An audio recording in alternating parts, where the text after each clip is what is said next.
చాలా భయంకరమైన పరిస్థితి కూడా ఒక ఎమ్మెల్యే ఉన్నాడు.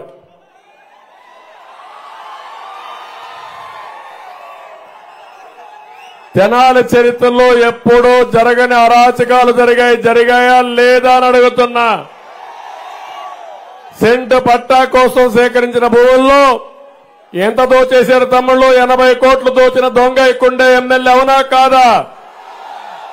మున్సిపల్ ఎన్నికల్లో నేను చూశాను. ఒక వార్డు మెంబర్ ఉంటే అక్కడ ఎన్నికలు జరుగుతా ఉంటే మన వాళ్ళే ఉన్నాడు, ఇక్కడే ఉన్నాడు, ఆయన పేరు నేను మర్చిపోయాను అప్పట్లో. వాళ్ళ ఇంట్లో సీసీటీవీ కెమెరా పెట్టుకున్నారు కాబట్టి ఈ దొంగలు ఎంత నేరస్తులంటే ఉగ్రవాదుల కంటే ఎక్కువ నేరుగా ఇంట్లోకి పోయి నేరుగా ఓవర్ హెడ్ ట్యాంక్ ఉంటే దాని పక్కన లిక్కర్ పెట్టి ఆ మద్యం పెట్టిన తర్వాత పోలీసులు పిలిపించి ఎంక్వైరీ చేయమంటే ఆ ఆడబిడ్డ ఆయన వైఫ్ ఉంటే వాళ్ళు అంటున్న ఆడపిల్లలు ఉన్నారు. ఆ రోజు ఎందుకు వచ్చారు మీరు? మా ఇంట్లో సీసీటీవీ కెమెరాలు ఉన్నాయి, అలాంటి జరగవంటే కాదని నేరుగా తెలిసినట్టు నేరుగా ఓవర్ హెడ్ ట్యాంక్ పోయి ఇక్కడ మద్యం ఉందని చెప్పిన పోలీసుల్ని ఏమనాలి నాకు అర్థం కాలే. ఎంత వెర్రి వాళ్ళంటే ఈ పోలీసులు తలలో మైండ్ కూడా లేకుండా పనిచేసే పరిస్థితికి వచ్చారు. నేను ఎప్పుడూ ఇలాంటి వీళ్ళని ఎంకరేజ్ చేయలే, సమర్థులు వీళ్ళు. అలాంటి చేతగానే పనిచేస్తే అప్పుడు ఆ టీవీ తీసుకొచ్చి పెడితే సీసీటీవీ కెమెరా మొత్తం నోరు పోసుకునే పరిస్థితి తీసుకొచ్చారు.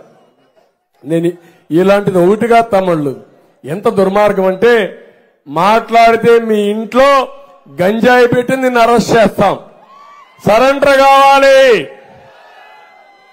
మీ ఇంట్లో మద్యం పెట్టి నిన్ను అరెస్ట్ చేస్తాం, బొక్కలో వేస్తాం. మీ ఇంట్లో డ్రగ్స్ పెట్టి నిన్ను అరెస్ట్ చేస్తాం అంటే ఎప్పుడన్నా చూశారా ఇవన్నీ మీరు? అలాంటి చేసిన దుర్మార్గుడు ఇక్కడుండే ఎమ్మెల్యే కబద్దార్, జాగ్రత్తగా ఉండు. వెంచర్లు వేయాలన్నా అపార్ట్మెంట్లు కట్టాలన్నా ఇక్కడుండే పేరు చెప్పను గానీ కప్పం కట్టాలి. కట్టాలనా లేదా? రిజిస్ట్రేషన్ ట్యాక్స్, హౌస్ ట్యాక్స్ అన్నిటికీ కొత్తగా శివకుమార్ ట్యాక్స్, కొత్త ట్యాక్స్ ఇంట్రడ్యూస్ చేశాడు. రేపు మళ్ళాగానే ఓట్లేస్తే చట్టం చేస్తాడు శివకుమార్ ట్యాక్స్ అని.